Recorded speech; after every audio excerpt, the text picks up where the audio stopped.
Okay, a man is jogging at a constant speed of 4 metres per second when he passed a stationary cyclist. 10 seconds after he passed the cyclist, he gives chase. Cyclist accelerates uniformly for 6 seconds to reach the speed of 9. Maintains this speed until she reaches a jogger. On the X-Pro, sketch the speed time graph. Okay, so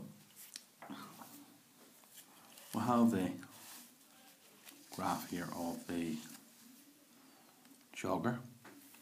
So after 10 seconds, so we need some sort of scale, so say 1 centimetre to be 10. She starts to give chase, and then they accelerates for 6 seconds, so that's going to be up to 16. Okay, so there's using our scale, that will be 16. So we're going to accelerate until they get to a speed of 9. Okay, so there's 2, 4, 6, 8, 10. So 9's halfway. So 9 is going to be there. So accelerating uniformly, so it's a straight line. And then she's going to continue on at that speed until she catches up. So she's not going to change speed, so it's going to be a horizontal line as well. So that's our, I suppose we just don't know t, suppose this is when she catches up.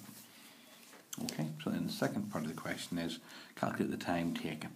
So when the time's taken, they will be the same, have travelled the same distance from when the cyclist, the jogger, passed the cyclist. So the area under the graphs will be the same. That's the key point of this question. The area under the graph of each will be the same. Okay, so for the jogger, the area is very simple, it's a rectangle. So it's just going to be 4t. So distances are equal. So areas under the graph are equal.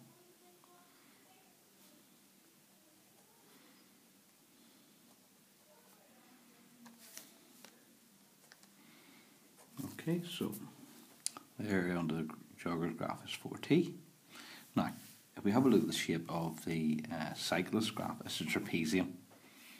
Okay, so the area of a trapezium, half. Now the parallel sides here are this side and this side. So it's going to be, this side is t minus 10. And this side is t minus 16, and then the distance between them is 9. Okay, so if we simplify that down, we get 4t equals, that's going to be 2t halves t times 9, so it's 9t, and then we have minus 26 halved is minus 13 times 9 is minus 117. So bringing the 4t across, we get 5t on this side. Bringing the 117 across, we get that. So t is 117 divided by 5. So it turns out to be 23.4.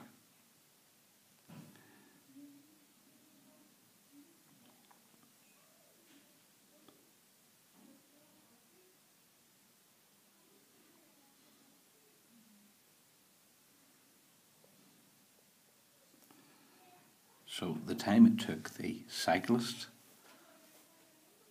to catch up with the jogger is going to be 10 seconds less than that. So the cyclist took 13.4 seconds to catch the jogger. Of course, he waited 10 seconds, so the jogger. Okay.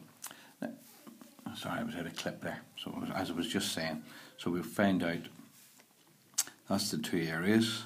We simplify it, rearrange it, we get 5t equals 1, so the time is 23.4. So in other words, the jogger was going for 23.4 seconds, which means the cyclist was only going for 13.4 seconds. Okay, the last part of the question. Calculate the distance travelled by the cyclist to reach the jogger. Now the distance travelled by the cyclist will be equal to the distance travelled by the jogger.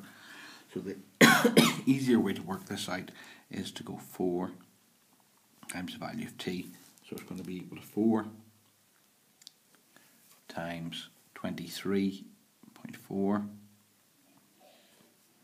So it's equal to 93.6 metres. Let's say the reason we can do that is because we started off the distance travelled by the cyclist and the jogger must be the same. So it's easier to work out 4t than try to work out 9t minus 1/17.